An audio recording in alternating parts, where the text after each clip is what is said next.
David Copperfield by Charles Dickens. Chapter 3, I Have a Change. The carrier's horse was the laziest horse in the world, I should hope, and shuffled along with its head down as if he liked to keep the people waiting to whom the packages were directed. The carrier had a way of keeping his head down like his horse, and of drooping sleepily forward as he drove, with one of his arms on each of his knees. I say drove, but it struck me that the cart would have gone to Yarmouth quite as well without him, for the horse did all that. And as to conversation, he had no idea of it, but whistling. I was quite tired and very glad when we saw Yarmouth. When we got into the street, which was strange enough to me, and smelt the fish and pitch and oakum and tar, and saw the sailors walking about, and the carts jingling up and down over the stones, I felt that Yarmouth was, upon the whole, the finest place in the universe. "Here's my ham!" screamed Peggotty. "Growed out of knowledge!" He was now a huge, strong fellow of 6 feet high, broad in proportion and round-shouldered, but with a simpering boy's face and curly light hair that gave him quite a sheepish look. He was dressed in a canvas jacket and a pair of such very stiff trousers that they would have stood quite as well alone without any legs in them, and you couldn't so properly have said he wore a hat as that he was covered in a top, like an old building with something pitchy.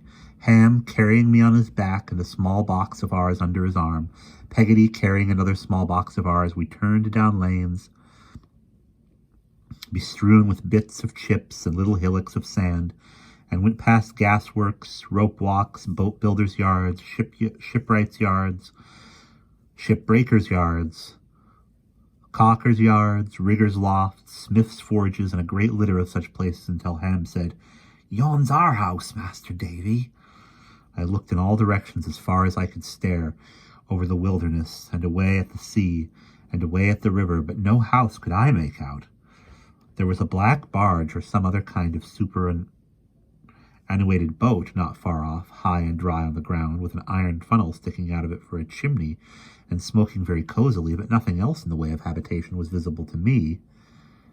That's not it, said I. "That ship-looking thing." "That's it, Master Davy," returned Ham. If it had been Aladdin's palace, roc's egg and all, I suppose I could not have been more charmed with the romantic idea of living in it. There was a delightful door cut in the side, and it was roofed in, and there were little windows in it. But the wonderful charm of it was that it was a real boat, which had no doubt been upon the water hundreds of times, and which had never been intended to be lived in on dry land. It was beautifully clean inside and as tidy as possible.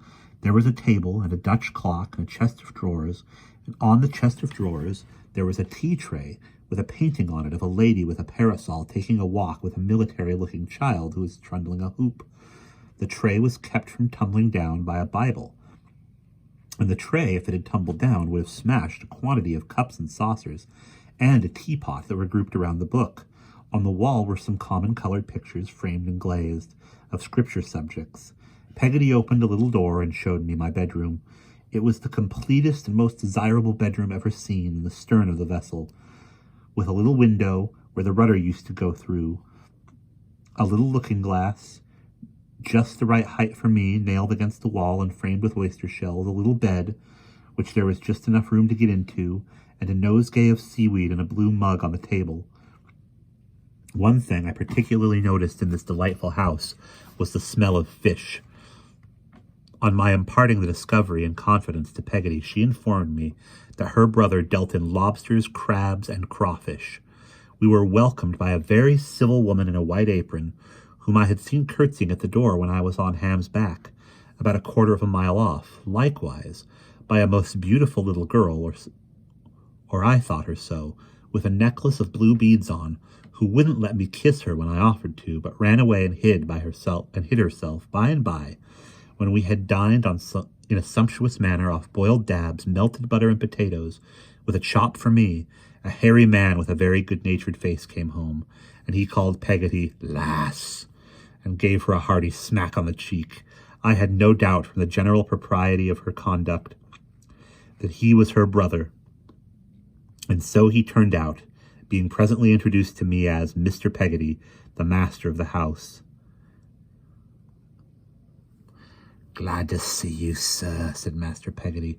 "You'll find us rough, sir, but you'll find us ready." I thanked him and replied that I was sure I should be happy in such a delightful place. "I'm much obliged, I'm sure," said Mr. Peggotty.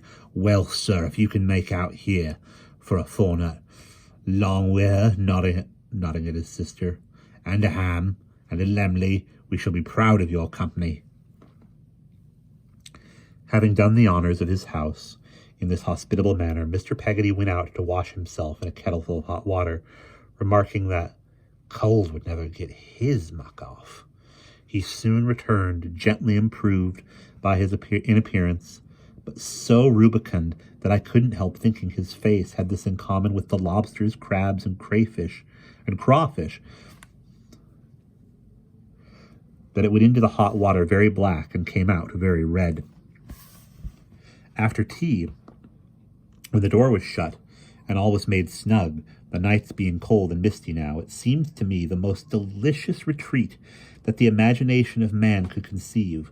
Little Emily had overcome her shyness and was sitting by my side upon the lowest and least of the lockers, which was just enough for us two, and she fitted into the chimney corner. Mr. Peggotty was smoking his pipe. I felt the time for conversation and confidence. "Mr. Peggotty," says I. "Sir," says he, "did you give your son the name Ham because you lived in a sort of ark?" Mr. Peggotty seemed to think it a deep idea, but answered, "No, sir, I never give him no name." "Who gave him that name, then?" said I, putting question number 2 to the catechism of Mr. Peggotty. "Why, sir, his father give it him," said Mr. Peggotty. "I thought you were his father." "My brother Joe was his father," said Mr. Peggotty. "Dead, Mr. Peggotty?" I hinted after a respectful pause. "Drownded," said Mr. Peggotty. I was very much surprised that Mr. Peggotty was not Ham's father, and began to wonder whether I was mistaken about his relationship with anybody else there. I was so curious to know that I made up my mind to have it out with Mr. Peggotty. Little Emily, I said, glancing at her. "She is your daughter, isn't she, Mr. Peggotty?" "No, sir, my brother-in-law, Tom, was her father." I couldn't help it. "Dead, Mr. Peggotty?" I hinted after another respectful silence. "Drownded," said Mr. Peggotty. I felt the difficulty of resuming the subject, but had not got to the bottom of it yet, and must get to the bottom somehow, so I said, "Haven't you any children, Mr. Peggotty?" "No, master," he answered with a short laugh. "Ha! I am a bachelor." "A bachelor?" I said, astonished. "Why, who's that, Mr. Peggotty?" pointing at the person in the apron that was knitting. "That's Mrs. Gummidge," said Mr. Peggotty.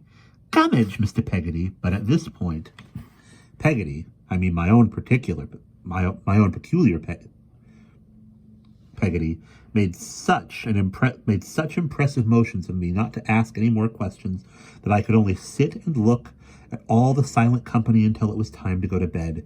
Then, in the privacy of my own little cabin, she informed me that Ham and Emily were an orphan nephew and niece whom my host had at different times adopted in their childhood, when they were left destitute, and that Mrs. Gummidge was the widow of his partner in a boat, who had died very poor.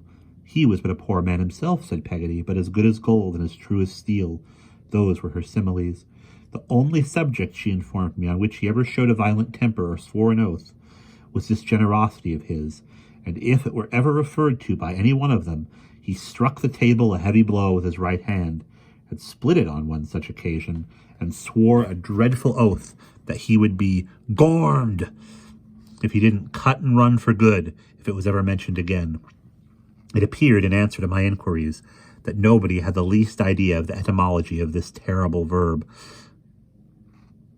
passive to be gormed, but that they all regarded it as constituting a very solemn imprecation.